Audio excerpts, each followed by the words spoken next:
So today on Grail Country, I have the pleasure of being joined by theologian and poet David Russell Mosley. He has written uh, two volumes of poetry, which we're going to discuss today, The Green Man and Liturgical Entanglements. Links to those books will be in the description for anyone who's interested in purchasing those and supporting the work of David's work. But also I kind of wanted to get to know David because David and I, this is the first time we're getting to meet each other. And I think that um, it'll set the foundations for a better conversation if we kind of just get to know each other first. So um, how did you decide upon this dual vocation of theologian and poet? How did that happen? um Randomly, if there are random things in this universe of ours. It's one of those things where I've always been really interested in literature, and poetry's kind of always been at the back of that a little bit, not always to the fore. But growing up as a kid, my parents really encouraged me to read all the time, so I was spending most of my life just in literature in general. um Theology came kind of later, as I first became a Christian and then found, like, oh, I can read things about God, and maybe even get paid to do that, and so started working through that. And again, poetry always kind of there, in the back of my mind. And it wasn't really until after I finished my PhD that I started actually writing poetry. And even then, it was several years later, while I was working as a high school teacher. And I don't know, the muse struck, something happened, and all of a sudden I was writing vociferously. Not all of it good, but you just started writing poem after poem after poem. And even in the ones that aren't explicitly religious, still wanting to convey my understanding of reality, of what is real, through Oh, everything. I think all of your poems. I actually there's one of our one of the conversations past Real Country conversations. We had a conversation about poetry and prayer, and I think all Yeah. poems are religious. Well, I mean, They're I think you're right. so that's interesting. So what do you remember at all? What was that spark that just like that initially got you to decide?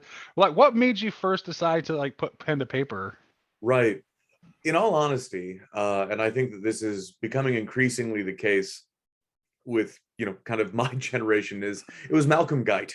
I think was Oh. was one of those kind of watershed moments.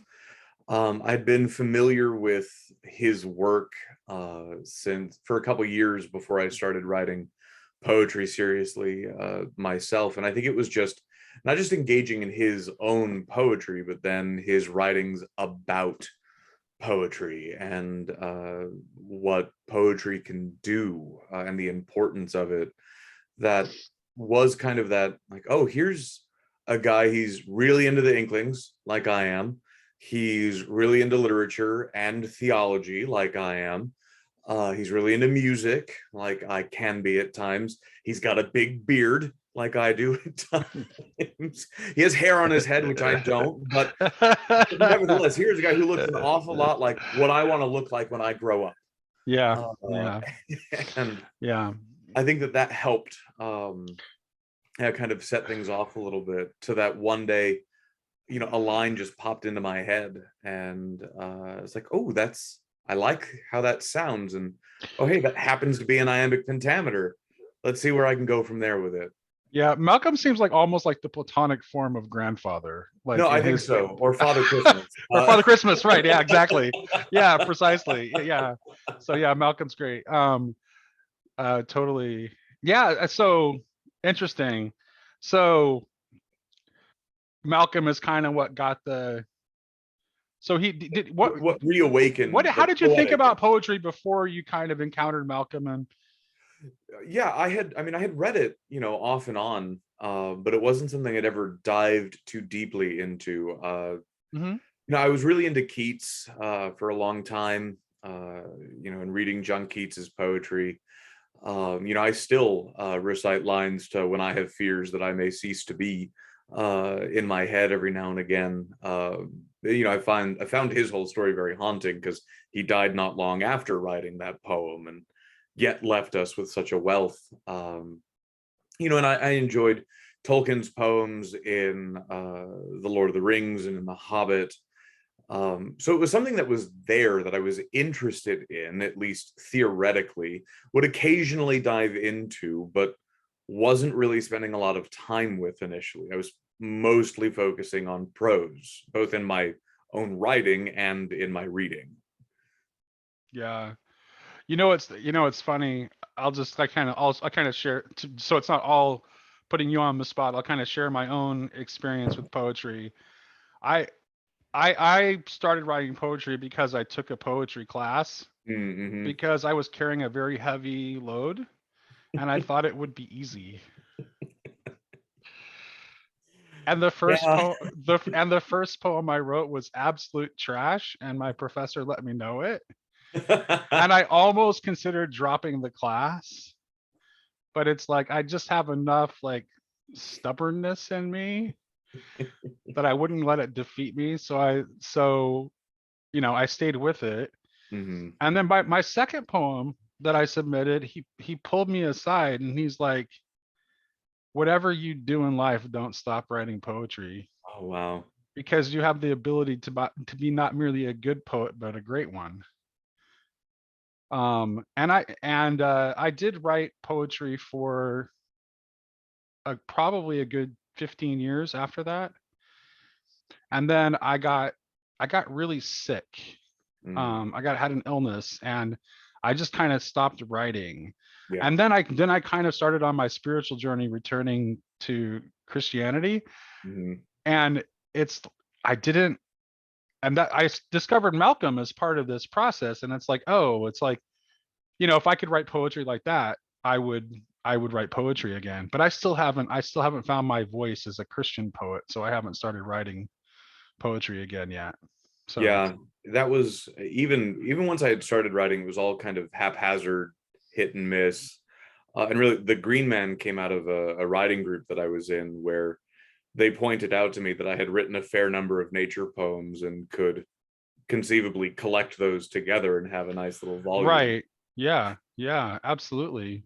And yeah, it's yeah, by the way, delightful. Oh, thank you. And we'll get to talking about poetry soon, I promise. I just Right. No, no. Yeah, it's interesting, it's every poet's different, Mhm. and well, I'm glad that you came to this like late in life, by however route that happened. So what made you decide to study theology of all things? Because that's not, I mean, let's face it, that's like not something many people in our culture choose to study. It's true. Although also apparently a lot of them do, because the job market for academics is just terrible. Uh, Right, yeah, I know. I seriously, I cry for all of you. I do.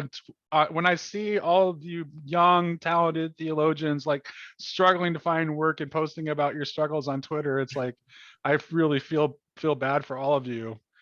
That's why I'm oh, waiting. That's why I'm waiting to retire to pursue my academic career. no, honestly, it's not a bad idea. It's not a bad idea. But it was, so I wasn't raised in a particularly religious home of any sort. Mhm, My parents would have claimed Christianity as their religion if you asked them, like, what do you believe?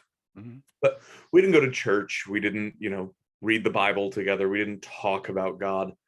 And so, excuse me, I spent a small period of my youth as a Greek pagan, Mm. firmly believing that like Zeus and Apollo and Aphrodite and Hera and all the others Oh, exist. you were done for with that imagination. I know. I was I even like into second and third and fourth grade. I actually remember crying in my fourth grade classroom because a classmate had made fun of me essentially for believing in the Greek gods. Right, Uh, right.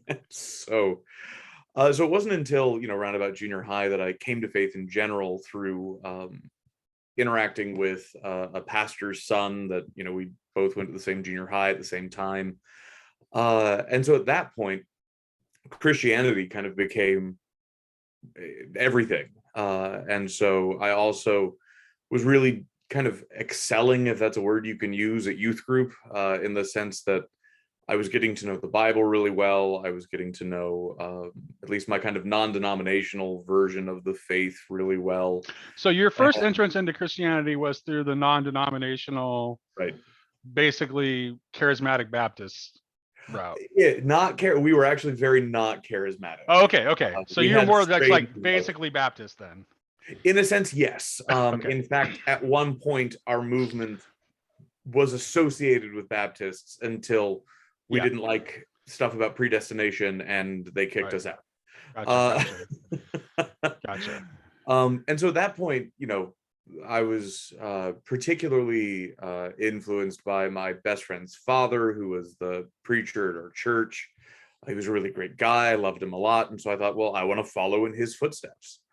And that's what led to me first going to college for youth ministry, and then switching to a degree that was called biblical exposition, which was essentially a pre-grad school degree. And so everything kind of just fell into place from that. First, I thought ministry is what I wanted to do.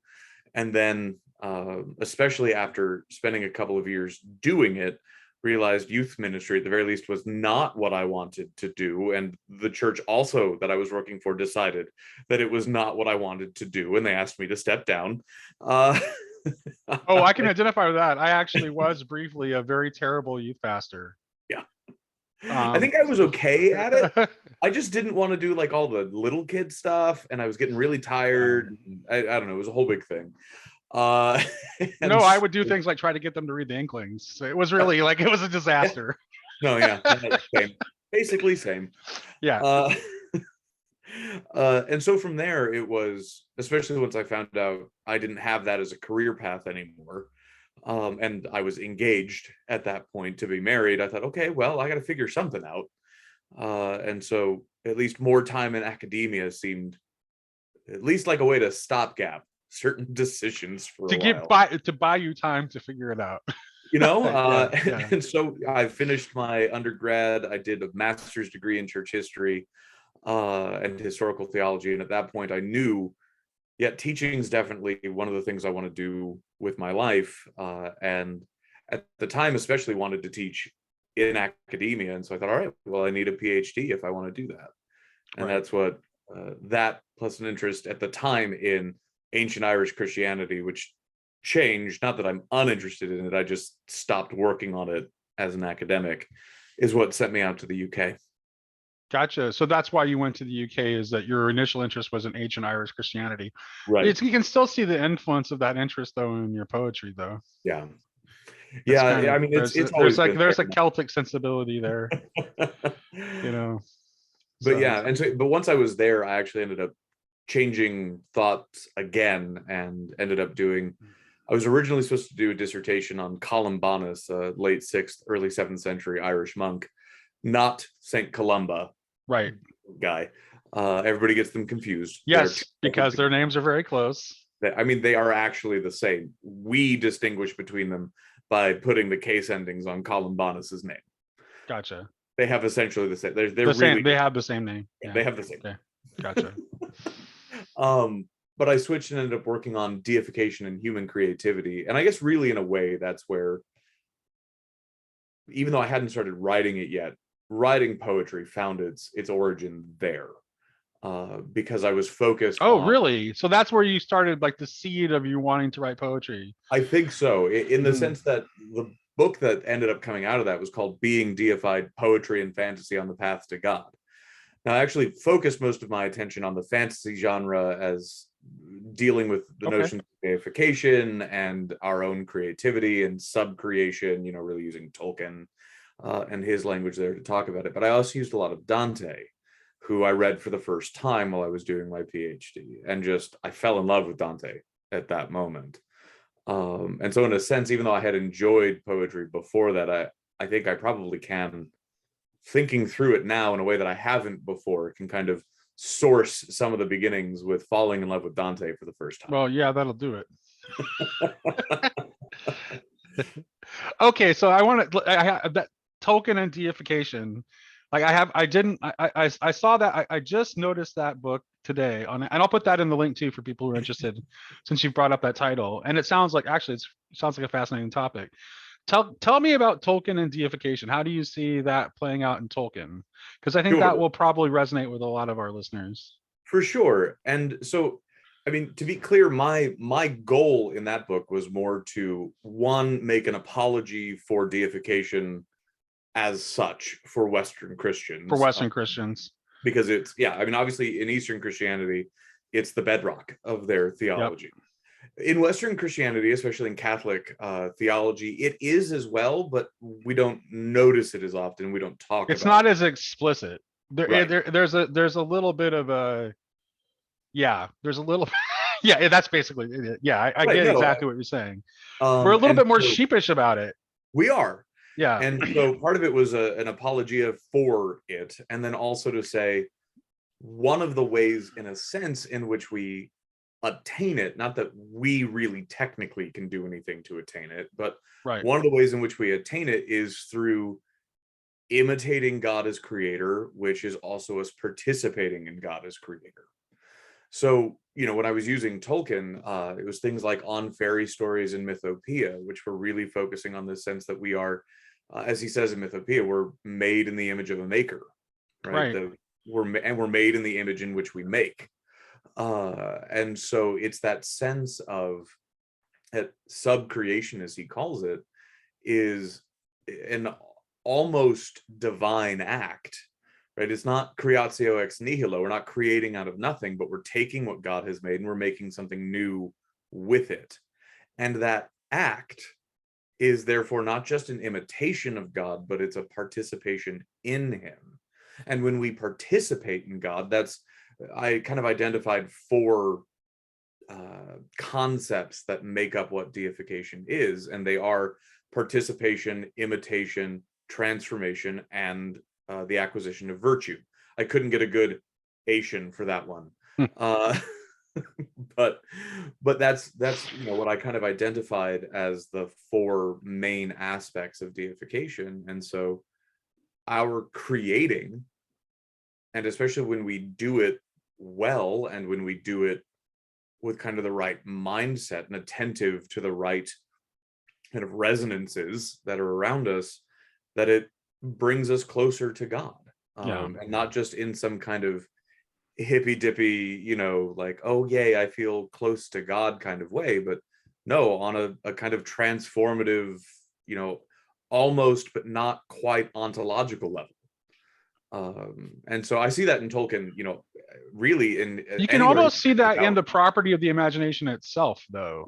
Right? If you really reflect on the human property of imagination, it has a quality of infinity to it, even though it exists within a finite creature. Well, and that's where, reading Malcolm and then being reintroduced to Samuel Taylor Coleridge became very influential on me in the past 5 years or so, where Coleridge in the Biographia Literaria, when he talks about the primary imagination being, in a sense, our sense perception of reality that also participates in it and participates in the divine I am. And then our secondary is that by which we make things. Like, yes, there's a reason why Lewis calls it an organ of meaning, right? Because it's not just identifying, it's also to an extent creating. There's an esoteric tradition of referring to it as spiritual sight. Yeah. And I think that's really correct. Yeah. Imagination is spiritual sight, intuition is spiritual touch, and inspiration is spiritual hearing. So it's like we have like a complementary set of spiritual senses that go along with our physical senses. Yeah, that's great. I hadn't. And when we shut ourselves off from that thing, we're actually, so that's like, I always tell people, oh, I'm an empiricist. I just accept data from a whole other set of senses that you're rejecting. So No, absolutely. I remember one of my supervisors, Simon Oliver, he would talk about how the soul is phenomenological because you can sense when it's not there. Right, You can tell when you're in a room with a corpse right, because there is a sense right. datum that is missing We can from also that body. we also have a felt sense of like the strength Hmm. or magnetism of a soul. That's when we talk about we use this when we talk about music, when we say it has soul, right? Right. This is why we don't experience like electronica in the same way we do like a beautifully sung aria. Hmm. There's a reason for that difference. There really is more soul in one Right. than the other. I'd say there's more spirit too. Hmm. For sure. So yeah, Yeah, absolutely. Yes, absolutely. There is that sense, right? That sense of depth, and it's yeah, not right, just it is something we perceive, and therefore, to an extent, something we may create, but it's also something that's there already, and we are receiving that depth that is behind the thing that we sense with our kind of physical senses, as you said. right, Uh, right, right. So let's talk about now that we've kind of gotten to know each other a little bit, and I've tried to give a little bit of my yeah, background in there as well. Let's talk about these two volumes of poetry that I read through in preparation for our conversation today. Let's start with the Green Man was written first, right? yes. And then Liturgical Entanglement subsequently. So how did the process of like putting together the volume that became the Green Man, how did that start? Yeah, so like I said, earlier, it first started with really just starting to write poetry more seriously, and then having some friends around who also were writing things, and we started meeting together to share and discuss our writings with one another. And it was there I first got any kind of like, oh, hey, no, actually, these aren't terrible. you Your Right. poetry is not bad. I'm like, Right. oh, okay. Uh, that was Yeah, really that's always no, here. I understand exactly where you're coming from, having like that's always like when you're, especially when you're first starting to write, it's Hmm. like you have no idea whether it's any good or not. So you have to go out and solicit opinions from other Right. poets and like see, yeah, and other writers, and see if any, if you produced anything that has any merit at all. Yeah, I totally get it. So yeah, but that's definitely step one before you decide to try Right. publish a volume, is make sure that you've got enough good poems that kind of fit together in some kind of way. Right. So And that was very much it. Is I just, in a sense, happened to be writing a lot of poetry that focused on nature, as well as several that referenced the Green Man in mhm. particular, a figure I had been intrigued by since I had lived in England, and went to Southwell, which has many, foliate heads, many Green Man figures in it, dating back to like the 11th and 12th centuries, as well as newer ones. And so, started incorporating that figure into my poetry as well. And like I said, it took a friend saying, hey, you've actually got, like, even just with what you have now, you might have enough to put like a little nature poetry collection together. And so I was like, oh, all right. So I started, I handwrite all of my poems first, and then I type them up. And it's the typing that tends to be the editing stage of, oh, okay, like the meter's off a little bit here, or I don't like that rhyme or whatever. So I'm going to play with that a little bit. And so I was writing them all up and starting to try and organize them. And I had the idea to organize them. First, it was just the four seasons that Mm. were the main organizing principles for it. Because I was writing them throughout the seasons, and so my poems reflected whatever season I happened to be writing in. So I started doing You that. do have the advantage in your part of Washington state to have four distinct seasons. Well, and in fact, when I was writing this, Whereas over here on my side of the state, it's just rain and not rain. But I had it even better though, because I was actually living in New Hampshire when I Oh, was okay. there, Well, there you go. Real seasons then. which is why like the autumn section is probably the fullest of them all, because Right. we have the best autumn out in New England. Yeah. Oh, for sure. I mean, we have too many evergreens to get much of a I autumn know I experience miss here. deciduous trees so much. I miss them so much.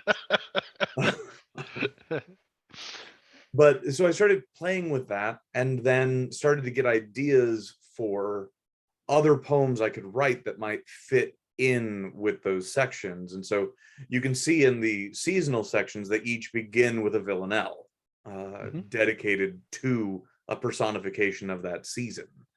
And so when I had written one first, I had written the autumn one first, because of course it was the autumn one first.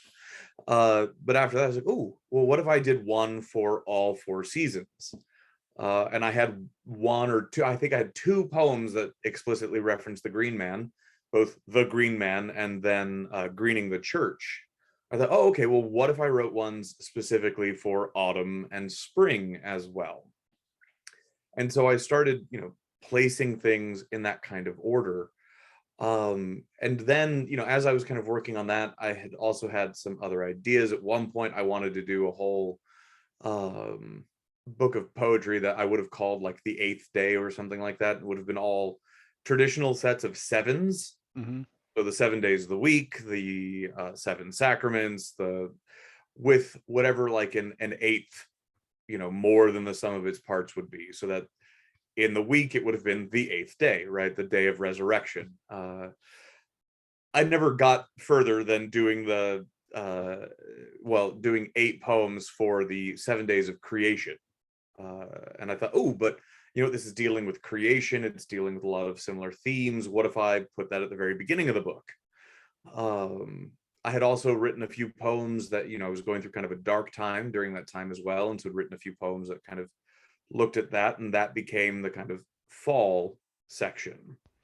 And then also, and this was very much influenced by Malcolm, I had a series about a variety of saints and other figures, and thought, well, okay, what if I then ended the collection with these poems, right? And kind of ended up lining it all up together that way. So the Green Man was very kind of not haphazard, but the plan definitely didn't exist from the beginning. It was more just, oh, hey, I have a few poems that maybe I could categorize under this heading that would work really well in a kind of religious nature poetry volume. It does end up coming together rather well, though, at least in my experience of reading it. I hope so. Yeah, no, it really does. I thought one poem naturally led into the next in a way. So the choice of arrangement was well done. So even if it was, I mean, it's all about making it feel like it was planned that way, Right. right? But it gave it the feeling of having been planned that way. And on some level, maybe it was, I mean, it's like maybe In ways I didn't know, absolutely. right, exactly. Yeah, exactly. So there's always that too. So let's in that first volume, what poem are you most proud of? Oh, That's the one you like, yeah, I really hit my stride with that. oh, that's Or a or good or question. or if you can't decide from a crafting standpoint, like which one is just dearest to you? Yeah, I'd say it probably come down to there might be three. I'd have Okay. difficulty picking one, but there are three just right off the top of my head that when I think about putting this book together, there are three that are usually the first three that come back to my own mind, and those are the Green Man, um, Transfiguration, and the Holy Grail. So since Those this is three since in this is Grail particular. country, would you mind sharing the Holy Grail with us? Not at all. I actually have I have my own copy for once of something, and I will tell all the listeners that uh there was an editing issue with this poem, and so there's like an extra word where there wasn't supposed to be one. Uh but it's Oh, okay. I think I have Uh, my. Let's see. Let me pull up my Kindle copy and see. I didn't notice it. We'll there's have to. it's in well, it's in the third to last line. I'm going to skip the word that's not supposed to be there. Oh, See if gotcha. it makes sense. So yeah, the Holy Grail. Oh, I see it. Yep. I just kind of like I auto-corrected in my head when I Right. read No, it. and most people do. They gloss over it in their own Yep. mind. And clearly I did. Yeah. And I think I was going back and forth between a couple of options there and ended up accidentally leaving them both in. Oh yeah.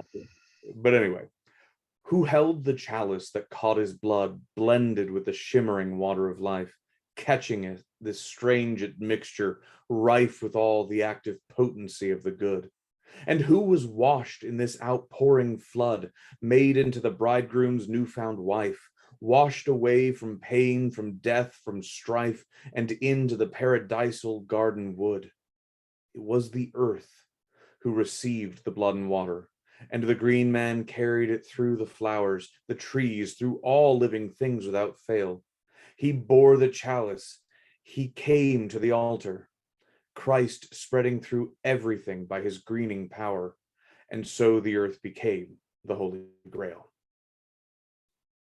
Yeah, I love that poem.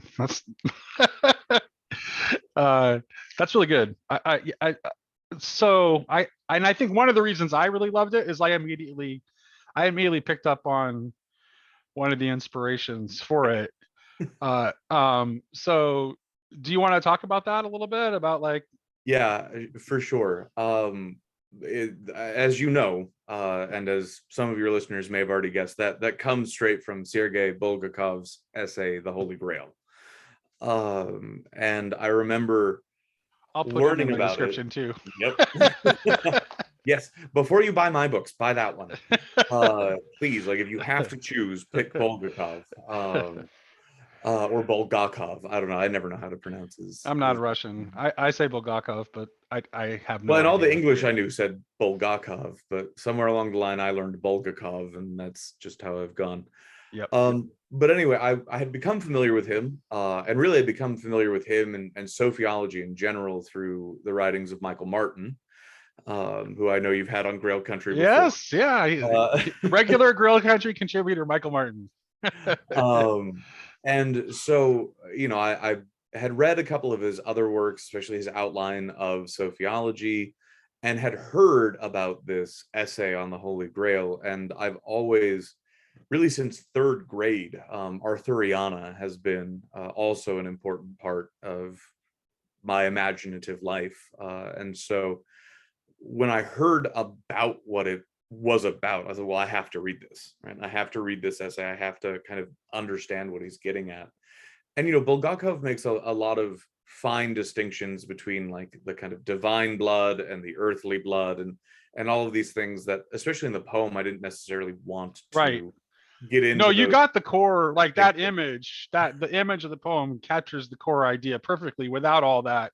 See, poetry is much more efficient. But It I really did. I is. fell in love with this idea of that the real chalice to some extent is the earth itself, that when Christ's side is pierced, where even if Joseph of Arimathea was standing there holding a cup beneath him, not all of it was making it in there, right? That would have needed to have been more of a bowl than a cup to catch every drop. Right.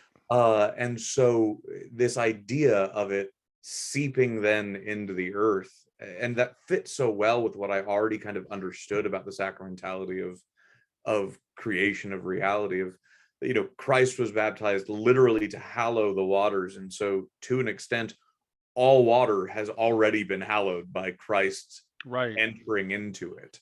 Yeah. That all wine has been hallowed by Christ, blessing it, like these things.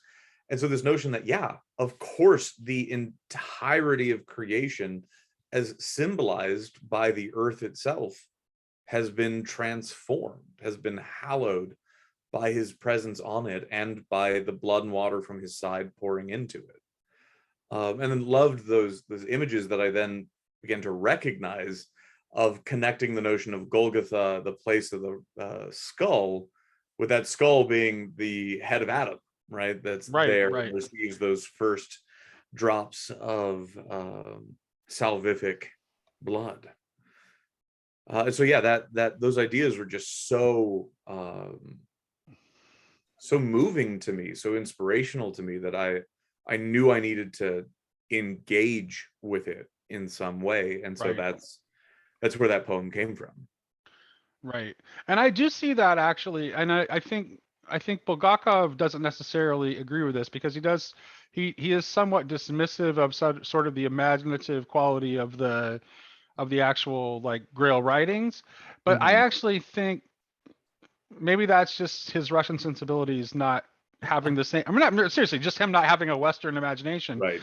So I would say that actually some of what he's saying there is actually reflected, particularly the mixture of the odd mixture of the pagan and the Christian. Mhm. It's because it's pointing. I saw, like, I don't know if you saw it or not, but Jonathan Pajot and Richard Rowland had an episode of their Oh, I Universal haven't. History podcast recently where they were talking about the Grail, and they're at spoiler, their conclusion was the Grail simply is the Eucharist. I'm like, no, that's wrong. And I know it's wrong because I've read Bulgakov and because I've read a lot of Grail material. And also there's no way medievals would have gone through all these extra layers of symbolism in order to portray something that was already that familiar to them. Right. They're telling you a deeper mystery. They're not Mhm. telling you about, and Bulgakov says that the Grail is not a sacrament but a mystery, Right. right? So it's actually the Grail is the representation of extra sacramental grace is what it's a representation of, I would Mhm. say. And Bulgakov is saying that the extent of that is cosmic, Right. that blood and water coming from the side of Christ transforms and transfigures the cosmos. Right.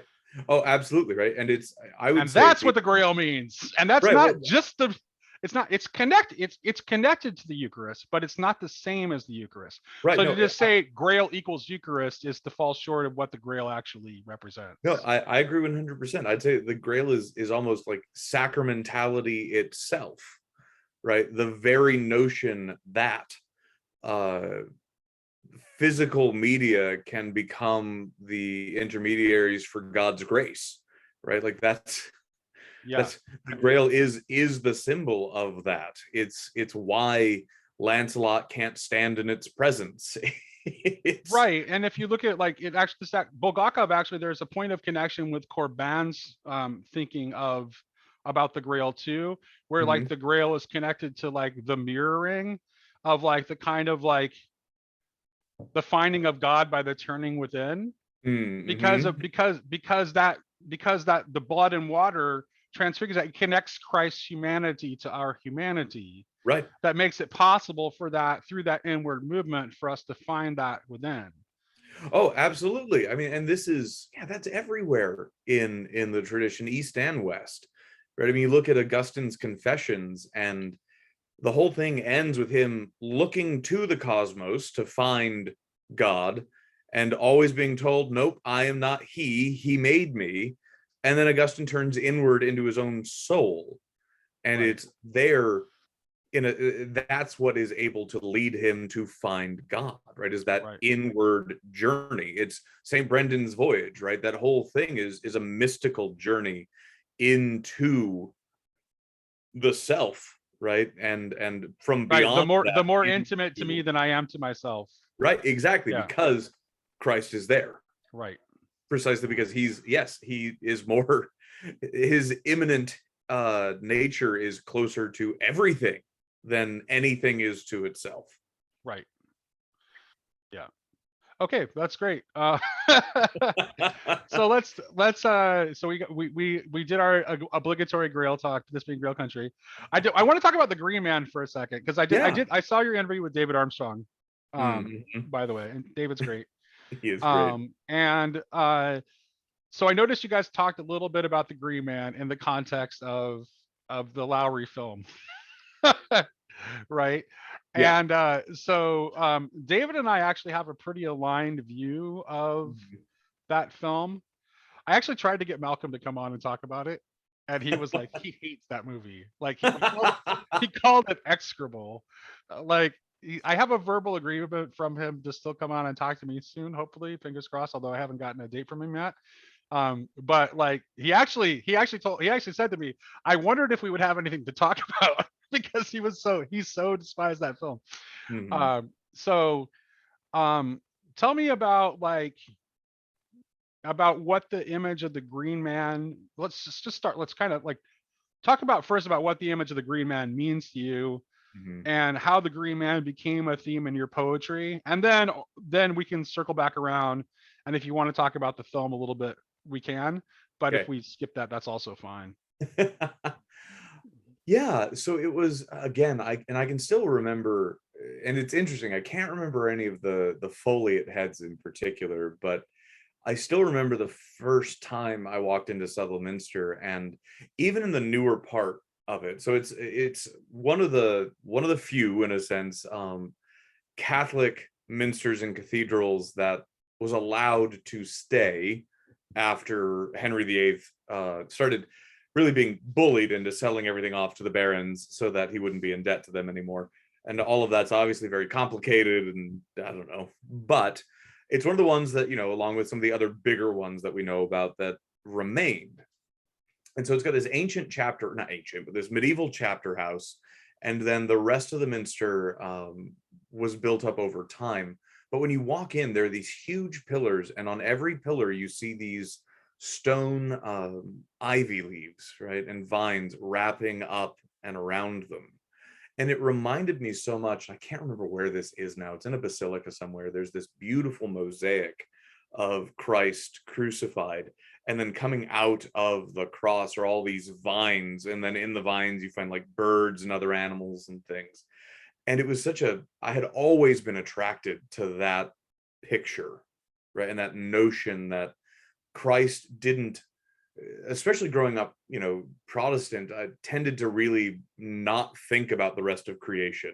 And I don't put that onto all of Protestantism. It was just Right. the tradition that I came up in, didn't talk a lot about the rest of creation, right? Right. It was about my soul, my salvation, and then the salvation of other people. And of course, I don't want to denigrate that. Those are very important subjects. Correct. But if, as I learned in my graduate studies, man truly is a microcosm, right, and has all the rest of the cosmos bound up inside of him, then it stands to reason that, unlike where Aquinas goes with this, to basically say we don't need most of the rest of the cosmos in the resurrected life because we're its representatives, I say it's in a sense the opposite, that precisely because it's we're representatives, it has to continue. Because Yeah, I we're would the go ones even further. I to would say give that our thanks role for is that. to raise it up the hierarchy of being. Oh, exactly. And so that notion was always in the back of my mind. And what I lacked was anything to kind of center it around or center it on. And that's when I met the Green Man. Right. And that's what the Green Man became for me, was this way of talking about that centralizing figure, right? That centralizing notion that all of the cosmos is bound up in this, that we are priests to the rest of creation, Right. and we Right. offer the thanks that to an extent it can't on its behalf, and we mediate to it God's graces, right? Just as a priest does in the mass, right? That they both represent the people in the pews Well, I will to also say God that it's and the almost like reverse. the Grail, and the Grail seems to be essentially because it's a vessel. It's an Mhm. essentially feminine vision of that sacralization of the cosmos, right? And the Green Man seems to me to be like a more masculine image of the same idea, Yeah, which also makes the Green Man connected to Christ, who says, "I am the vine and I am life." right. Well, and Malcolm's got that great song about the Green Man, which started off as a conversation about, like, if Christ were to come today and to do those kinds of statements about himself, what would he call himself? What's something that would speak Right, right, to especially in his case, the British imagination? And Malcolm's apparently first thought was he'd say, "I am the Green Man," right. Yeah, and that's yeah. that's Right. where And this that's is where the he thought. irony. And I'd heard that Malcolm song. So here's the thing. So let's circle back to the film. Yeah. So this is why, and I think Malcolm abandoned the film after 10 minutes, according to what he Mm, told me. So I'm thinking if he stayed with it to the end, if he had stayed with it to the end, he might have had a different opinion. Because to me, what brings that film together is like that penultimate scene Mm-hmm. where you have like the Green Knight in who is look in the image of the Green Man, Mm-hmm. like who is like essentially in inviting Gawain to kenosis. Mm-hmm. Like that's how I read what's going on in that film. Mm-hmm. And I read the I read the what else is that what else should there or what else should be, not as a as more of a challenge than Mm-hmm. as an absolutely negative expression. Mm-hmm. Yeah. I mean, I definitely see that. I can also see why Malcolm didn't like the film. There were Oh certainly, yeah, especially when we got started with it, there were aspects of it like, well, that's like you were completely misunderstanding this character and the way he's supposed to be presented. And I think because that is a theme that we've seen a lot in modern storytelling, filmmaking, and so on, is especially when they're dealing with characters who already exist, who tend to be pure in some way, right? That they right, complicate them. They try to make them more relatable. You saw this in really every version of Beowulf that's been made, including the 13th Warrior, which right. nobody realizes anymore is a version of Beowulf, but it is. Yeah, it is. Uh, but I always think particularly of the Ray Winstone and Angelina Jolie computer animated one, which is terrible It's in like a awful. lot of Yeah, ways, yeah. but most of all in my mind because it turns Beowulf into a braggart, right? Somebody Right, who right, isn't necessarily as good as he claims to be. right, right, You saw it in Peter Jackson's Lord of the Rings with both Aragorn and Faramir in particular, characters who were very stalwart, not perfect, but stalwart and enduring, and turned one into kind of a milk toast, wishy-washy, but really like badass guy, and then the other into someone who just wants to make his daddy smile. right, Uh, right, which there are elements of those things in both characters, but right. especially Faramir, right, where that whole even if I found it on the wayside, I would take what I have said now as an oath. And then he finds it right in front of him and he says, no, look, no, I'm not going to take it from you. That's what I said. I said I Right, wouldn't take anything from you.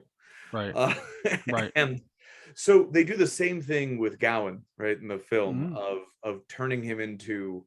Now, I will say, in their defense, there are worse versions of Gawain out there. That is, Gawain and the Green Knight. Gawain is not always the one that we meet.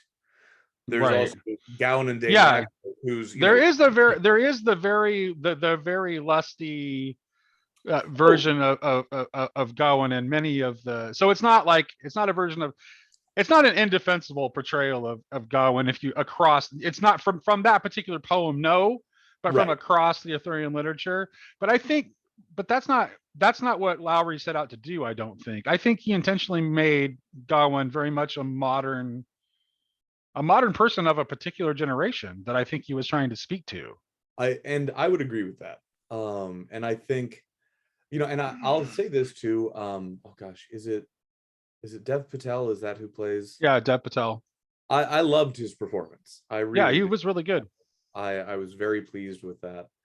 Um, He didn't decide to write the character that way. That right. wasn't his decision as an No, no, no. actor. And I But do understand people not. I mean, yeah, I do get it. I get the objection.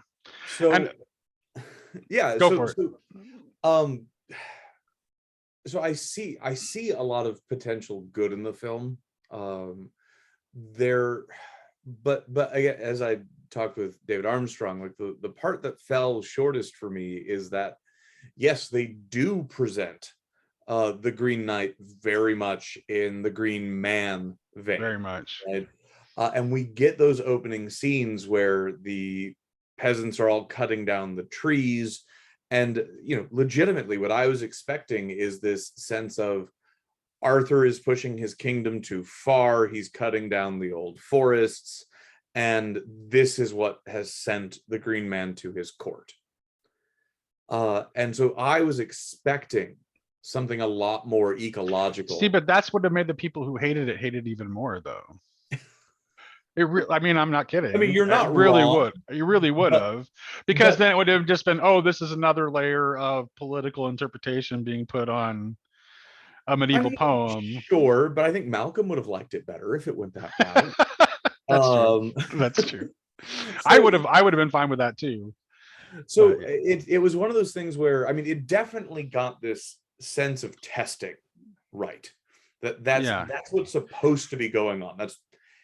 I mean, there are kind of 2 points to that whole poem. In a sense, it's the testing of the pride, really, of Arthur's court, and then the desire to baptize the notion of courtly love, right? Mm-hmm. To take it from its adulterous and primary sense and turn it into something that didn't have to be that. Right. And you can see that explicitly in the poem by the poet's choice of having Gawain so dedicated to the Virgin Mary. Right. Something that would have been present in that time, but certainly not to the extent that it's kind of grown to today.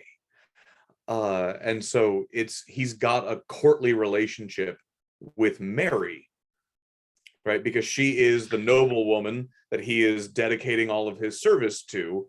And obviously that has to be a chaste relationship. Right. And so the rest of the poem then kind of unfolds that. In the film, right, all of those elements are missing. Now, sure. I think you're right that there is this desire to show, again, pride and the issues with pride. And I love your reading of that last scene, especially as a kenosis, right? And an invitation to humility and to self-emptying. Yeah, David read it that way in his review too.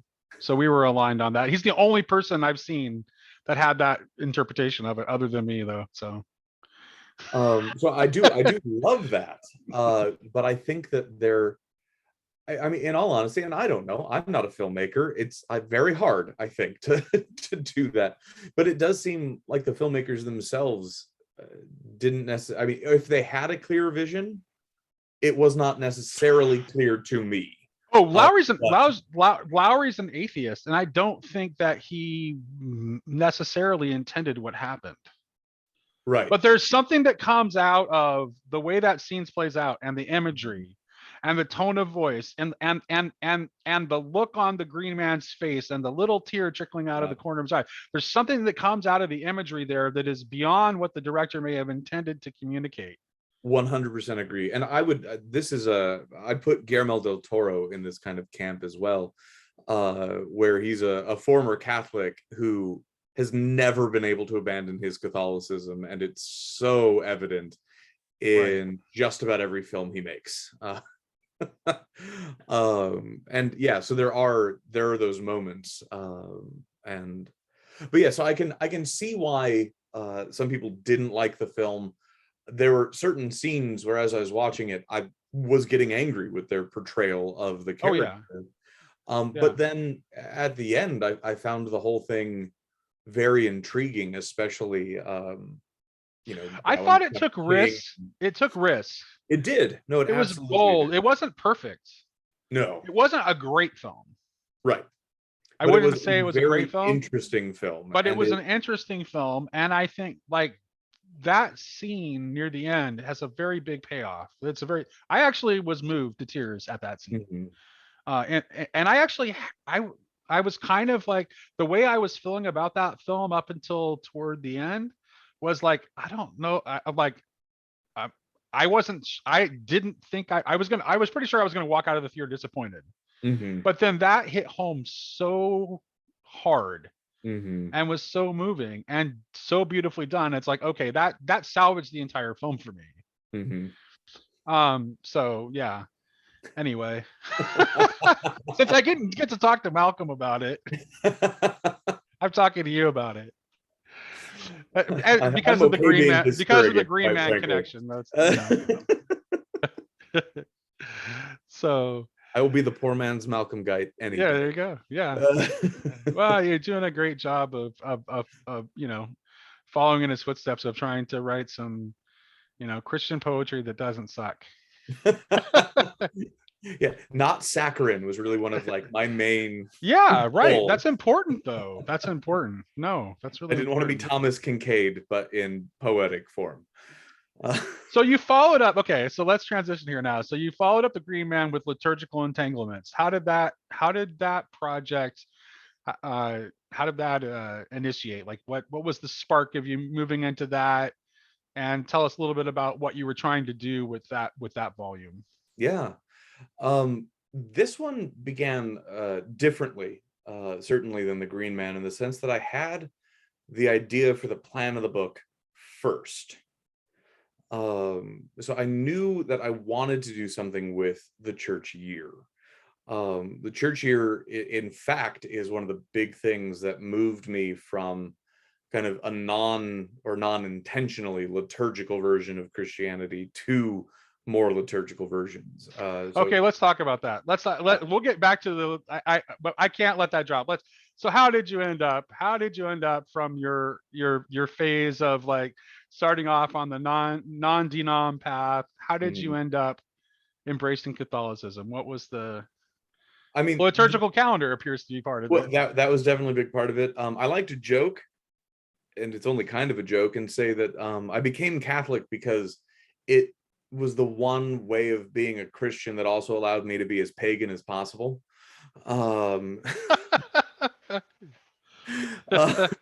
Okay.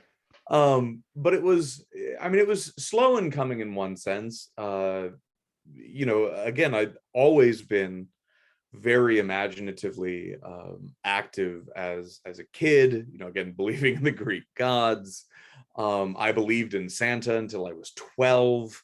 Like all of these aspects were there in my life. And I do think very much that was a preparation for the gospel for me to hear about Christ and say, oh, here's the fulfillment of the things that I've been talking about and thinking about and believing in.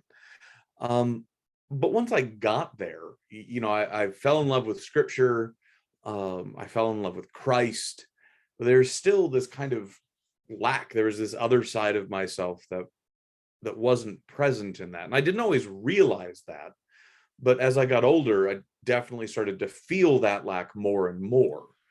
And so really it all started in late college and on into grad school when I started studying the church fathers, reading, Thomas Aquinas, reading Gregory of Nazianzus, St. John Cassian, and, starting to really fall in love with their expressions of Christianity.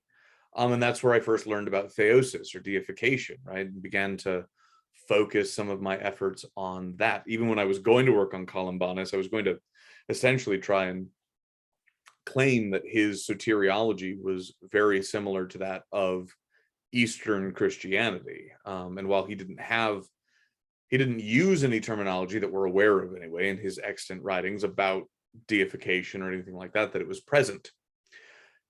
And so as I started assenting to a kind of deeper, a richer understanding of reality, thanks to the church fathers and medieval theologians, that was also then backed up by my readings of Lewis and Tolkien and others, I started to realize that, and I think these guys are right about so many things.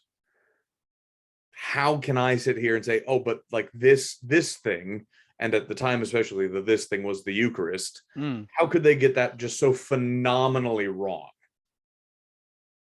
Right? Like, because I was raised on a Zwinglian view, right? A symbolic, this is a remembrance only, and that's it, right? Like there's nothing special that happens. See, I don't think Protestants mean it when they say that, though.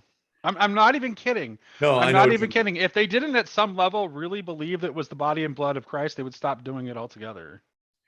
Well, and some have, right? Some have, yeah, but like it's once a month or yeah, that's true. But it was, and especially I started leaning really hard into liturgy. And so while we lived in England, we started attending an Anglican church. And I didn't get too far because of a variety of reasons, which I'll get to, but I began the process of ordination into the Church of England. Oh, you did? I did. Because at that point, theologically, I was at the very least Anglo-Catholic, if not just simply Catholic. And so I began that process. It ended up not going that well because I had kind of a bad experience with the priest at the church we were attending, who was very much more of an evangelical mindset. And Anglicanism is such a weird oh yeah blend. That's my current home. So I'm talking about my own church right now. Well, and so it was my home for, several years. And so, but I was still able to, even if, especially the particular church I was attending didn't always engage in the deep liturgical things and theological things that I wanted, I knew it was part of their patrimony, right? So I knew it was something that if I continued with them in any way, shape, or form, I could find places for it. Right. But again, a combination of not having a great relationship with the priest of my parish, who would have been one of the ones that would have been kind of a necessary part in the whole ordination process, discovering that we had intended to get pregnant, we hadn't intended to have twins. So discovering we were going to have 2 babies and be an ocean away from any family that we had, it made sense to move back to the United States. And so we did. And we ended up going back to our non-denominational roots. That's where, my wife's mom was attending church, was at their home non-denominational church. My wife and I had met in college. And so it just made sense. And as much as I loved the people there and they loved Christ, and they, especially the 2 of the pastors at the church tried to, involve me in things, I was very unfulfilled. I needed something more. And I felt intellectually dishonest because I had been writing all of these things that sounded very Catholic and yet wasn't living any of them out. And so it was... I know what you're talking about from firsthand experience, because I had this brief time in my 20s when I tried to go back to a Pentecostal church, and it was a church that was pastored by the father of one of my best friends from high school, who's a great guy, and was like very intellectual, which you don't normally get in Pentecostal circles, and just a fantastic guy. But there was just that something missing, like you're talking about, and it just didn't work in the long run. And so I ended up making a lot of connections with a lot of local Catholics. There was a local chapter of the G.K. Chesterton Society that I ended up connecting with. And, just all of the pieces kind of started to fall into place, that by Advent of 2016, I was like, okay, I have to start regularly attending Catholic Mass now. That seemed like just the best option for me in that moment. And so that's what I did for, several months. I would go to Mass first, and then I'd come home, pile in the car with my family, and drive off to our non-denominational church and go there too. And then by January, I had decided, no, I need to commit more fully to this. And I didn't do RCIA. My pastor at that parish at St. Patrick's decided that having a PhD in theology meant I really didn't need RCIA. But I ended up doing a confirmation class anyway with a bunch of people who didn't know stuff. But I think he wanted me there so that I could be there for those people in addition to... Right. And one of the best ways is actually, here's like teaching other people something, or is one of the best ways to reinforce it in yourself. Right. Actually, or to learn it for the first time. So actually, one of the things that got me started back on the path toward believing in God again, which this is prior to my eventual conversion to Catholicism, is I was coaching debate at my old high school. Mm-hmm. And and the other debate coach was a non-denominational pastor, Mm-hmm. and he had a car full or a van full of like mostly atheistic debaters, Mm-hmm. and they were arguing with him about God, and he was getting beaten up pretty bad. And it's like it started to feel like bullying because he just didn't have the debate skills that they did. So it's Mm-hmm. like, okay, I can steel man this. So I kind of jumped in and started helping out the pastor, even though and he ended up getting like a whole bunch of like kids after that, like ended up like saying the sinner's prayer and going to his Oh, church. wow. So So yeah. God used my arrogant agnostic debate coach self Yes. to Yes. reach some people. So yeah, and so I was confirmed, fully received into the church in 2017, and that was a messy time to come into the church because it was the year, or it was that summer, I think, that all the Philadelphia cases came out, Mm, that sex abuse scandal came out. um and I also at the same time then became a teacher at a Catholic high school, right. and that it was a time of testing for sure, and I haven't always been happy, right? I So there are things I longed with your for. strong interest in theosis, I have to ask, why did you opt to go Roman Catholic instead of Orthodox? I would There be are remiss if I didn't ask that question. no, and there are two, for all of my Orthodox friends, I think, overly simplistic answers to this, but I can't help it. It's who I am. The slightly joking answer is I just like the Western calendar better. Uh, like it's what I'm used to. I like it. You're a Westerner. Yeah, like, and in a sense, that's the other side of it is I'm not Greek, I'm not Mm, Russian. And my experience, and I know that this isn't the case in modern Orthodoxy everywhere, but my experience with Orthodoxy was still primarily one of people who were almost first and foremost culturally Orthodox because they were Greek. Now, my encounters with Catholics were the same, that they were mostly culturally Catholic because that's what they grew up as. and they were Irish or Italian. Right, but at the very least, those were that the ethnic part of it was coming out less frequently, Right. because it becomes such a Heinz 57 thing when because like my wife's family is actually Catholic in origin and they're French Canadian Right. primarily. Right. And so I saw it as something that would be so hard to integrate into because I wasn't Greek.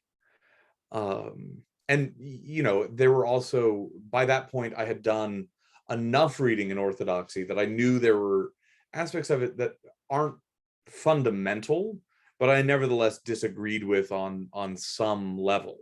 Mm-hmm. um Thinking like Gregory Palamas and the energies essence distinctions, and the neo-Palamite kind of hatred for Augustine, which, I mean, don't get me wrong, I get it. Anti-Pelagian Augustine is the worst Augustine there is.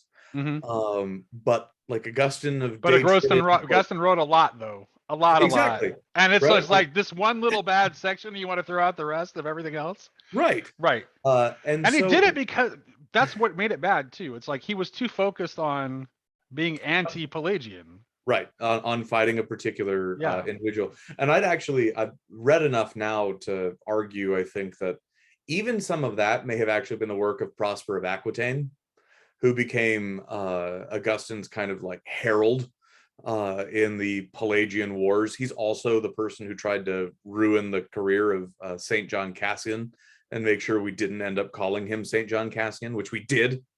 It's in the catechism, so I win that one. But yeah, and so that's why it was, and Catholicism just also felt more familiar with the Anglicanism that I had been, Yeah. at the very least, flirting with and living with for several years. And so it's just, and also there were just a lot more Catholic churches.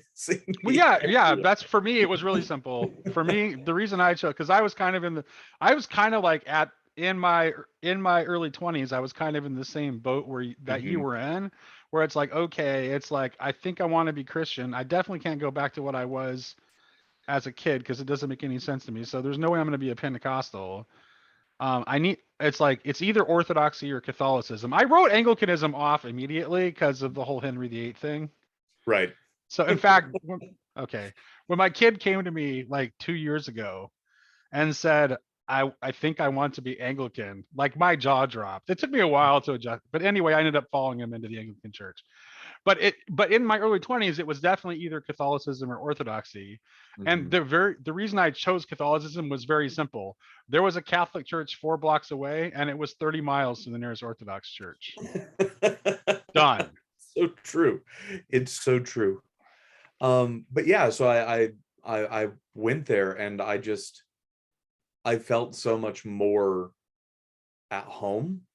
I felt it felt so familiar, despite actually being even still very different from what I had experienced, both at because there was also an Anglo-Catholic parish in Nottingham where we lived, and so I had attended it both, and even though it still felt very different from that, it still felt familiar in a way, and I had made just a great set of connections with a bunch of other, intelligent Catholic people who knew what they were talking about, weren't, at least at the time, being overly polemical about anything that was going on in the news at that point in time. And so it was just a great time to kind of come in for me. And then a year later, my wife, who was baptized Catholic, but then for a variety of reasons, her family left and went to this non-denominational church. A year later, exactly a year later, because I was received on the Easter Vigil, which was April 15th in 2017. And then exactly 1 year later, April 15th was a Sunday. And so she was received, she was confirmed. Technically, she wasn't received because she was already baptized Catholic. She was confirmed finally on a Sunday in 2018. Nice. And so our family was Catholic. Yeah, so much of what comes down to that is, so much of it is like not just theology. Right. It's always a complicated, many layered decision. Oh, absolutely. So, okay, so covered that. So the liturgical calendar in that story was one of the factors that attracted you to Catholicism. Yes. So, and that's what is inspired this other volume of poetry, Correct. Liturgical Entanglement. So tell me about how this started to happen and kind of just like how these poems connect together. Yeah. So it began as an idea that I knew I wanted to do a series of poems, preferably all in the same form. And the sonnet is one that, again, I've stolen from Malcolm and used for myself. Well, Malcolm didn't invent the sonnet, let's be fair. Well, it's true, but he I is certainly write them because he wrote them before. Right, and he's certainly one of my favorite contemporary practitioners of the form as well. I get what you're saying. So, but I knew I wanted to do that, and I actually tried to make several starts, and I was really struggling with it. I was having a hard time coming up with the poems that I wanted, because I knew I wanted to do 7 for each of the main seasons within the church calendar, choosing to put ordinary time all into one rather than doing it in 2 sections. And yeah, I was really struggling. And I had gotten this idea for the title first as well. Liturgical Entanglements came before the poem Liturgical Entanglement came. And I knew I wanted to do something, but I had hit, again, a just really kind of dark time. I was very busy. The pandemic was going on, right? All of these things. And then I hit spring break of last year. And that's when it was, round about Easter time, and I had just written the Stations of the Cross sequence. And at that point, I thought, oh, this is another thing that could go in a volume like that, that's focused on liturgy and prayer and the sacraments. And plus it's already 14 poems now, right? So that's a good start. And so over spring break, I just started writing, and I know poets who would poo-poo this to a certain extent, but I was writing like 5 to 7 sonnets a day, just one after another in the various different seasons, as I began to think about them and have these ideas and approaches. And it that grew, right? And so I knew the original plan was just a 70 sonnet collection, but then I had these 14 Stations of the Cross, and so I thought, okay, well, like, are there other things that I could engage with? And that's when I ended up doing the Mysteries of the Rosary as well, which again had been an early plan that I had, and I had done the Glorious Mysteries already, which is where Transfiguration came from. And I had pulled it out of that to put in the Green Man first. And then once I started working on this project, I thought, oh, maybe I can actually finally finish writing about all the different mysteries. And all of a sudden, that's another, I gotta do my math here, but that's another 25 20. poems, right? That's Yeah. and all of a sudden, everything kind of started spilling out of that. Honestly, one of my greatest regrets is that I didn't do one more set of 7 to make it an even 100. Mm. But at that point, I had just finished the 12 on the Apostles' Creed, and I was tired.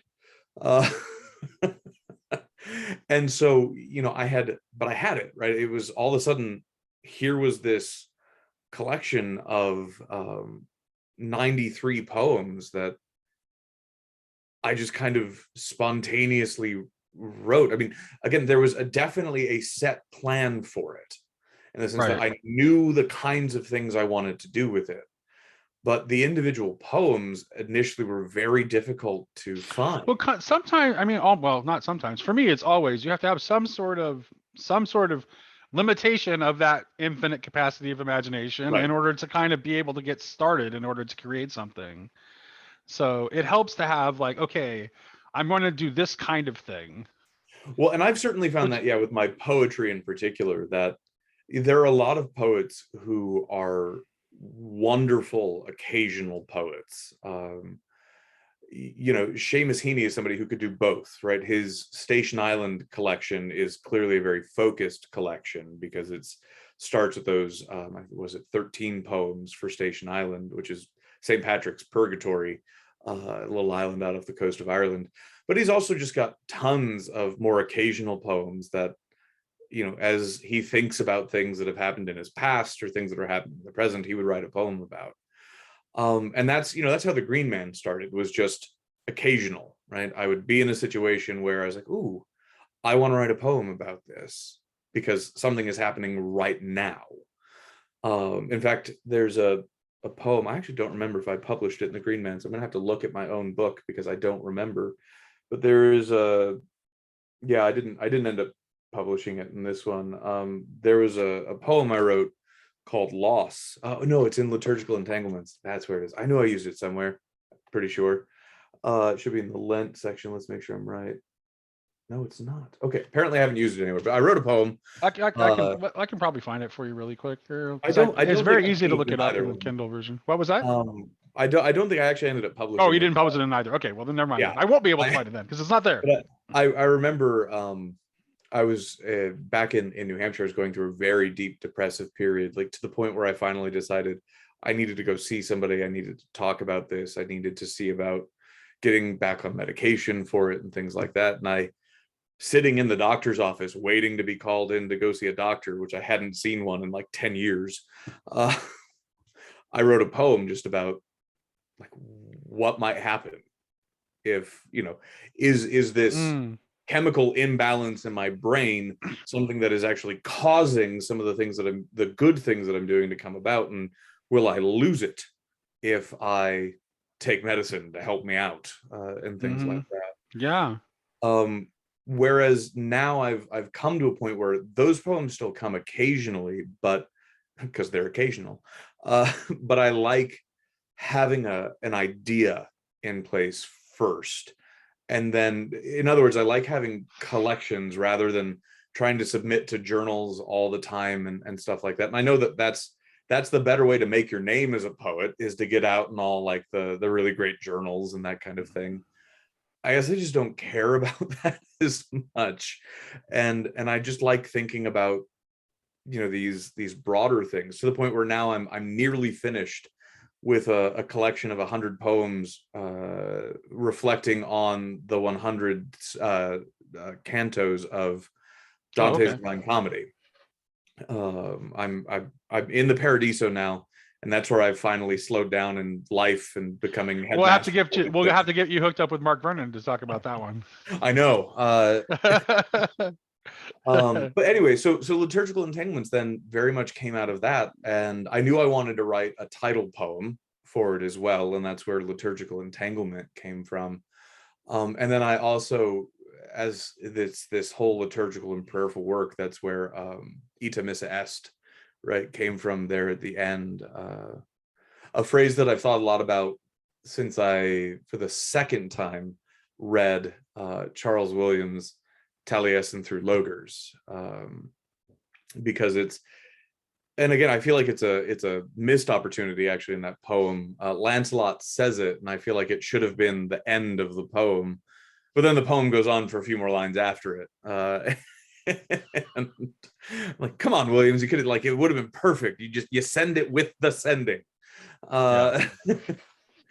So yeah, that's where it came from, right? Was this desire to want to get out something about the church calendar, something about how liturgy and time work, because liturgy is the meeting of eternity and time, and get that out, and try to do it that way. Right. Or what is the meaning of eternity and time, or what is it? Was the line from Parsifal where space becomes time, or time becomes space? Actually, it's the other way around. Yeah. So how about, so for this volume, one of the things I noticed is that, like, it seems like the images were like really, really vivid in this volume. Like in comparison to the Green Man, I thought, like, I like the Green Man, but it's like, in terms of like the power of the images that you were able to conjure in this volume, it seems stronger. And that was just my impression.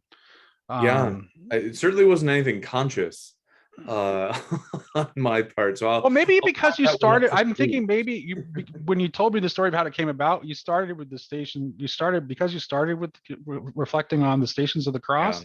I'm wondering if that's not why. It very well could be. And as many as I could were initially written in the season in which they belonged, but then it was just kind of one after another. And I think I've never gone through it properly, that is, like a proper spiritual director or anything like that, but I've always loved Ignatius of Loyola's spiritual exercises, and this attempt to try to put yourself into those scenes. And so I think that may also have been kind of a cause of that, because that's kind of, they had that quality to them, and that immediately impressed me. And it's like, oh, the first one was good, but he's picked up his game. Like he's learning new poet tricks in this volume. So I can kind of see your growth as a poet between the two volumes. And actually, even toward, like, I think some of the later poems, I don't know if they were written later in time, but some of the later poems in the Green Man you're starting to pick up that quality there. And I know Transfiguration is in both volumes. When was that written toward the end of the poems that you wrote for Green Man, or was that toward the beginning? It was probably more towards the end. I was actually sitting at a diocesan like high school teacher training event and was bored out of my mind. And they had put a bunch of cards with all the mysteries of the rosaries on them at all the tables. And so I had a notebook and I had this little card, and I thought, why not? Yeah. Okay. There you go. So that I wrote all 5 of those during that day. And so Transfiguration came out then. But yeah, I'd say that was probably Actually, you know what? No, that one was actually pretty early. Yeah. Okay. Together. Okay. All right. So I was just curious, but Yeah. there's definitely like I definitely picked up on that. It just seemed to me. It just Mhm. might be my impression. Maybe they just hit home more for me. The images, that is, Mhm. specifically. So I'm going to ask you the same question about this volume that I did about the other one. So, what is, of all the poems in this volume, Mhm. it can be either the one that you feel proudest of as a craftsperson, or whichever one just, you know what, I really resonate with this poem. I know I wrote it, but I really like it. And again, I'm not going to give you three this Because some time. of my favorite poems, I would, by the way, are not my best poems, and I would be, if there's just something about it, right? So I like one of my favorite of my poems is a poem that I wrote about the experience of listening to my mother sing. Mm, It's not one of my best poems, but it's just mhm. like it's so close to me Yeah, that it's a favorite of mine. oh, that's beautiful. I think in this one, again, I can't list one, but I can list two. So Okay, it's one fewer than last all right. time. That means I might make you read them both then, if you're game. And yeah, oh, I'm always happy to do that. And they are The Holy Fool and Peniel. And those two poems in particular, I think really get at, and even Jacob's Ladder. I'm sorry, I had a third one, I know, but those, the Jacob's Ladder and the Holy Fool really, I think, get very well at what I'm trying to do, what I'm trying to say, what I'm trying to see in the world around me. And then Peniel just gets so well at my own, I think, internal struggles with God at times, and with my faith, and with my need to constantly be, converting. Right. So those poems, I'd say, are the ones that I am proudest of in this Okay. collection. Well, why don't you share them with us in whichever order you prefer? All right, sounds good. Oh, I gotta remind myself where they are. I know I two can. of them are in the Lent section. Yep, there we go. Lent and Ordinary Time. Or no, only one of them's there. But anyway, so we'll do Peniel first, Okay. because it comes in. Well, it comes first. I've come to wrestle with you again, O Lord. I've come to see our fight through to the end. I won't let you go until I have your word, until you've turned me from enemy to friend. I am beset by demons and temptations, like Antony, who lived the hermit's life. But unlike him, I cannot win the commendation. My struggle leaves me without the will to fight. But you've come down to fight with me, O God, and in your presence demons take their flight. You fight with me because you are my God, and you bless me through my struggle with your might. You come to me in every place I dwell, and so I name each place blessed Peniel. And then, For those of our listeners who might not be quite familiar right, with the meaning of Peniel, would you share that? sure. So it's a direct reference, and you can see that Jacob has made his way into a couple of these poems. But it's an express reference to Jacob wrestling with the angel of the Lord, right, and having his name changed from Jacob to Israel. And it's always been a scene and so he, when he wrestles with God, he names that place Peniel, which means like the place where I wrestled with God. Uh, and it's always been such an interesting scene for me in Scripture, because it makes such little sense in a way, because he is wrestling with God. Mm-hmm. He seems to be winning, and Mm-hmm. then God uses what seems like kind of a cheap trick by dislocating his hip, Right. winning the fight. But I've always kind of understood it in a sense of that it's in really, even like the God using the cheap trick on Jacob is, this is how you've gotten where you are now, right? Is you tricked your brother out of his birthright, you tricked him out of his father's blessing, you got tricked by Laban, right? Get your wives. it's that, and there are sometimes these elements, right? But that trickster nature of Yahweh, or of Elohim. And I'm not going to let you run away from your problems anymore, quite literally. And I'm going to break Exactly. your hip to make sure that you don't. Exactly. And also give you a promise and a blessing in the midst of that. Yeah. Because to quote Tolkien, actually, what of God's punishments are not also gifts? Right. And so that's the story, right, that's going on there. And so I was reading through Genesis when I wrote Jacob's Ladder as well, which of course come in reverse order in scripture, from the order that I'm going to read them in now. So while we're on the subject of Jacob, let's look at Jacob's Ladder. Yes. Ascending and descending the angels fly, going about their secret ministrations, rejecting as unworthy our adulations, showing themselves only to those with eyes made clean, to eyes that have been purified. They work behind the scenes an undulation of hidden waves, of hidden murmurations we cannot sense no matter how hard we try. But if you can find the stone of destiny, the rock on which poor Jacob laid his head, the stone on which he slept, on which he dreamed, the earth will seem as liminality. It teems with life, it lives and is not dead, and every single creature is more than it seems. And isn't that what the poet's art is about anyway, is awakening that? Oh, absolutely. So, I'm currently now a headmaster at a okay. chess academy here in Spokane, and our students just put on A Midsummer Night's Dream, and they did a phenomenal job, absolutely wonderful. And it's one of my favorite plays, in part because of one of Theseus's final big speeches, where he talks about how poets, lovers, and lunatics are all of one kind. And he talks about how the poet's eye in fine frenzy roving from earth to heaven, heaven to earth. And as the imagination bodies forth, it imagines airy nothings and gives to them a name and a local habitation. And I know, Yeah, which you actually use that as like the introductory quote to the Green Man, right? I did. Yeah. Yeah. I always loved that line too.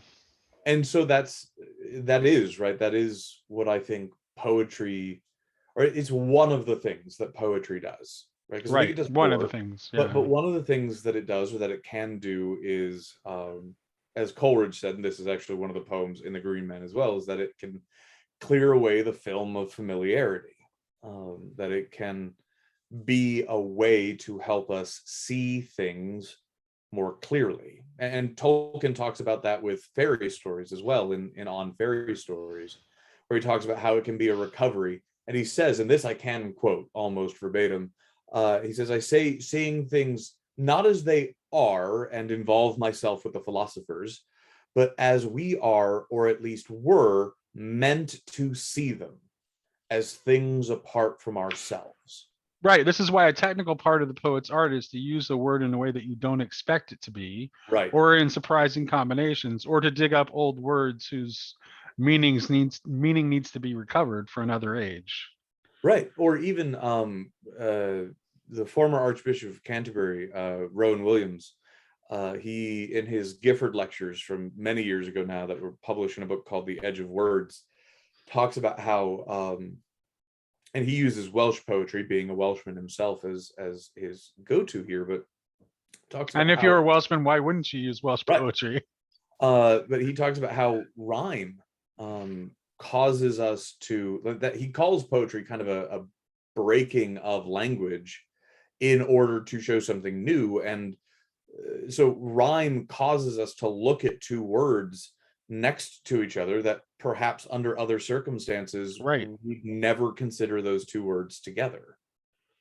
Right.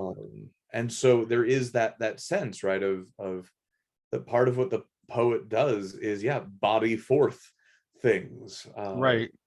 It makes me think of like almost like the Kabbalistic idea that words have energy, you know, like, and that there's like, and they have different energies. So when you combine words in ways that are novel, right, new things, new things, you create something surprising because of that, because you're combining the energies of the words. And right, and I mean, I would actually assent to that, probably qualifiedly, but Yeah, sure. Yeah, but that absolutely. notion that, yeah, I'm not a nominalist, right? Words have inherent meaning. They are signs of things signified, and those signs then participate in a greater form, right? Whether you want to talk about it as Aquinas's divine ideas, Plato's realm of the forms, or Maximus's logoi, right? That I Or personally, Sophia, since right? we No, both have an interest in sophiology. right. Like there's they all point back, Right. and so yeah, we can do new and, from our perspective, unexpected things. Right. I even think about the Ainu Lindale, right at the beginning of the Silmarillion, where Tolkien's god, right, Eru Ilúvatar, is having the Valar sing, right, or the Ainur technically sing this reality. They're not actually making it. He's the one who makes it. It's always something Right. I think people get confused about.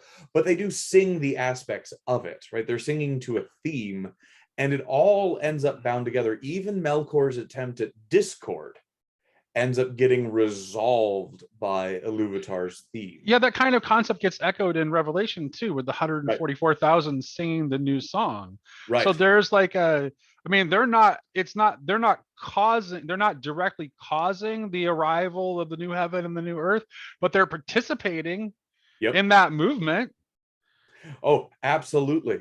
No, it's that synergistic understanding of things, right? That we cooperate with God. Right. In a sub way, as Tolkien, is consistent in stating, because we're not God. The distinction between creator and creature is a distinction we can't overcome. We can't become uncreated, because that literally makes no sense. Right.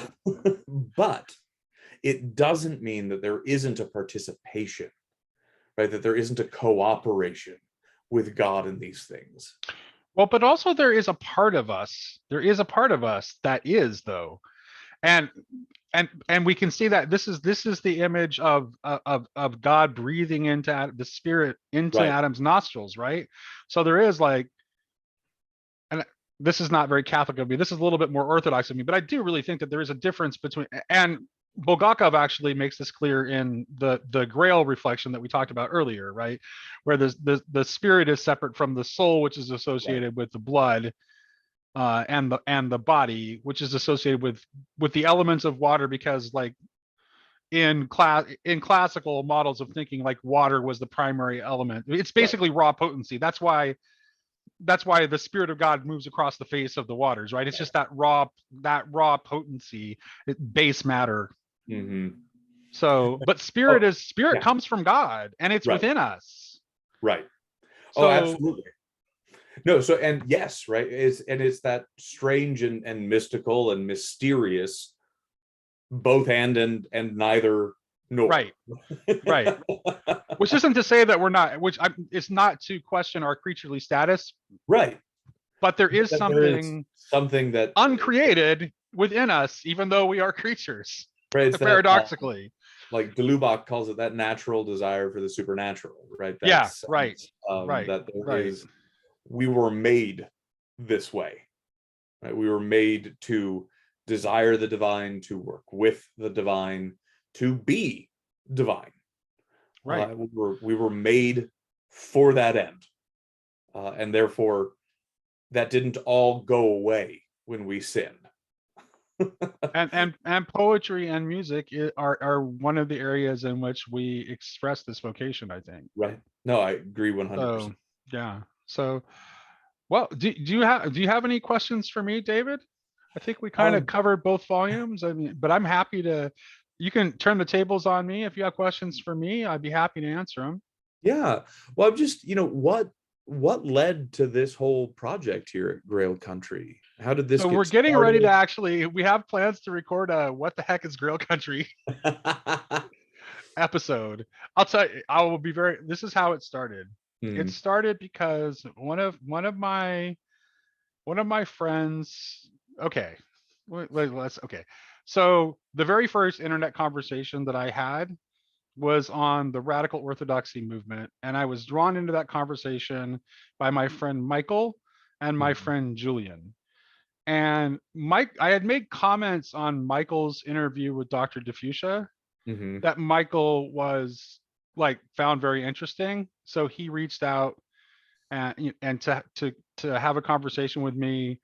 We ended up having a conversation. I ended up joining this little voice chat community where there's asynchronous voice communications going back and forth. And very quickly in that process, like Michael was like, "You always are reading such interesting stuff, and you always talk about it in an interesting way. You should really start your own channel." So Michael is the one who inspired me. And my thing was, okay, but if I do it, I'm not going to do it by myself because I have no interest in just talking to a camera by myself. I'm really Right. more about dialogue, which is why I liked the asynchronous voice communication, because it was a Mhm. form of dialogue, even though there was some time gap in between. Mhm. And so Michael encouraged me to do it. And then there was another member of the community who I thought was just always a resource and font of wisdom named Sherry. And so we started it with the three of us together. Mhm. And then later on, I invited my friend Jed, who I had known for quite a few years virtually, mainly through participation in the fans of David Bentley Hart page. Mhm. So I'm like, hey, I reached out to Jed and say, "Hey, Jed, I've been doing this thing." Actually, I had a conversation. I had him in for a conversation first, and it went really well as Mhm. I expected it to go, because I always liked Jed's perspective. And so I invited Jed in.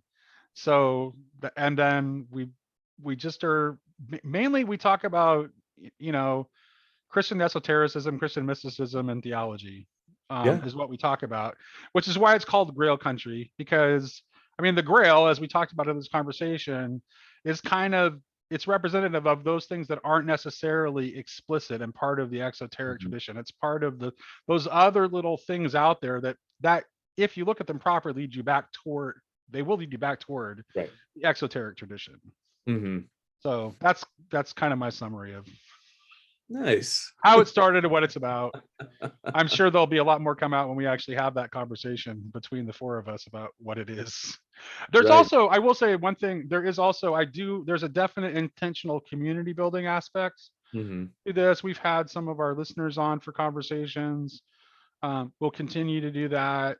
Yeah. Um, Trying to, encourage people to start in-person conversation groups. Mhm. I lead a local in-person conversation group called Olympia Estuary, which is Mhm. kind of it's inspired by this estuary concept of Paul Vanderklay's, which is Mhm. essentially it's like it's almost like kind of a parachurch kind of thing almost, where it's like you try to create a conversation space that's inviting to people of any faith or no faith, where they can kind of talk about like the struggles of navigating life in the contemporary world, and like from either like intellectually or what's going on in their environment.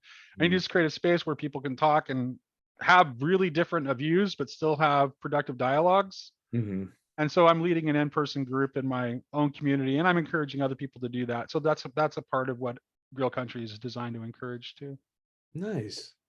Yeah. Um, I'm also curious, you seem and I mean this isn't terribly difficult necessarily, but you seem even better read on the Grail itself than I am. What are some of the works that have been influential in your understanding of the Grail? Well, Besides obviously Bulgakov's essay. it's well, okay, so that's actually my earliest reading that I can remember, Hmm. was actually like a book of the legends of King Yeah. Arthur that was written for children. Hmm. And um like the first like more uh, well, it's still considered young adult fiction, but the first more adult Arthurian volume I read was T.H. White's The Once and Future King. Hmm. And then I just went from there. I read Mallory. I've read the French Vulgate.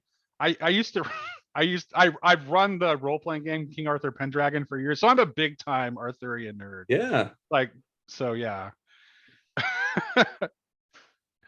Well, But I'm have there hoping to been get like I'm some, hoping to get a Pendragon game up and running again here in sometime in the future, but it it's been a while. so I guess like my question also though is, are there besides, Bulgakov and then the stories, have there been other things that you've read that have been really helpful in understanding the Grail and what it symbolizes? Or has it mostly been focused Oh in? yeah, I've read all kind. I've read. Okay, so I've read some of like the historical speculative stuff, like around Arthur. Like I read Jeffrey Ash's books when I was like in high school. There was a book that I read early in college by Linda Hamilton and C. Scott Malcor that actually like put forward a thesis of a Scythian origin to the Grail stories, or to the Arthurian stories rather. And I mean Arthurian fiction, modern Mhm. Arthurian fiction, Mary Stewart's novels. Have you read Um, Lawhead's no, I Entertainment haven't. Cycle? I haven't. I haven't. I'm sure I have lots of friends who have because my friends read a lot of fantasy. Unfortunately, like other than Tolkien, I haven't really. And Mary Stewart's books, I haven't really read that much fantasy. I did. Well, Yeah. I read George R. Martin's books, but No, I asked just because I've read them, and I've started a reread of them recently, and I'll tell you this, they're fascinating. There are, I mean, one of his kind of general goals, it seems, is to source everything in Wales, okay. including now himself. He was an American author who I believe now lives in Wales. Uh, he wrote, he wrote a trilogy about Robin Hood, but instead of like Robin Hood and Prince John, it's this guy whose name is Bran, and he's a king, so he's Bran, and it's the Normans that he's fighting against, and all of these things. But Oh at least yeah, it's I all considered teaching myself Welsh at one point. Like I mean, I get the attraction of, right. yeah. So at least with his Arthur stuff, it makes more sense than his Robin Hood stuff does, and the Robin Hood ones are still fun. Mhm. But he's definitely trying to source it all very much in the Welsh tradition, while also then including characters who wouldn't have shown up there. So a Right. version of Lancelot does show up in them, but it's very different from the version that you meet in, Chrétien de Troyes or Yeah, Mallory.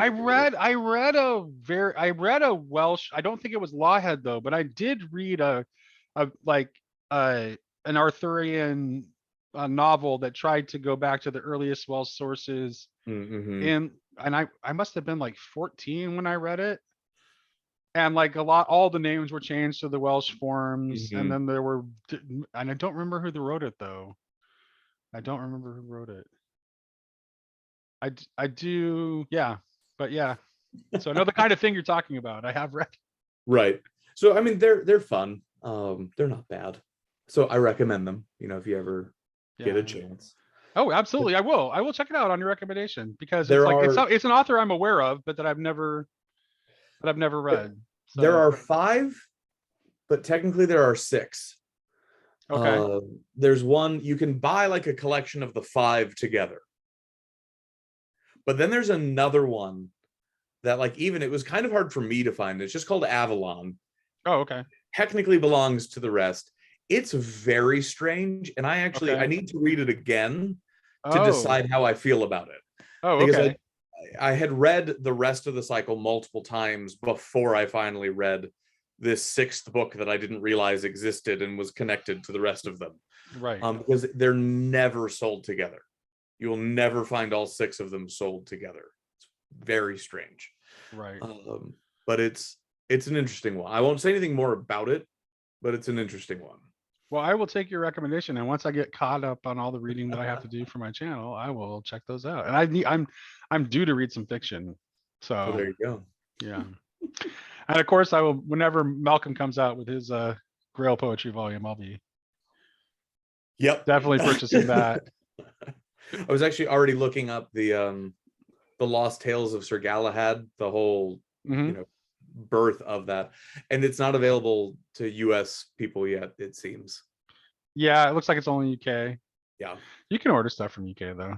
you I mean, can. it takes a little bit long to get here. I think I ordered a signed copy of Mark Vernon's Secret History of Christianity directly from him for a friend at one point, and it wasn't too difficult. So it can be managed. Yeah. And if you're looking for any other authors and new books, if you haven't read Susanna Clarke's Jonathan Strange and Mr. Norrell and Piranesi yet, they're not related. But okay, you have read just fantastic. Yeah. Okay, good. Yeah. You know what's funny? I keep getting my youngest sister. Jonathan Strange and Mr. Norrell is her favorite novel of all time, but I haven't got her to read Piranesi yet. So I mean, it is trying so to bug very her, different, but it's very short. I think I got it on Boxing Day, and not this Christmas, but the previous one, and I read it in an afternoon. Like I sat down in my chair with that book and did not stop reading until I was done. Oh yeah, I loved it. It's like, oh, this is Barfield turned into novel form. Right. This is so much more accessible than Barfield's philosophy. Just don't read Barfield, just read Piranesi. You'll get the point. And it's communicated much more effectively in fiction. And beautifully. Oh, yeah.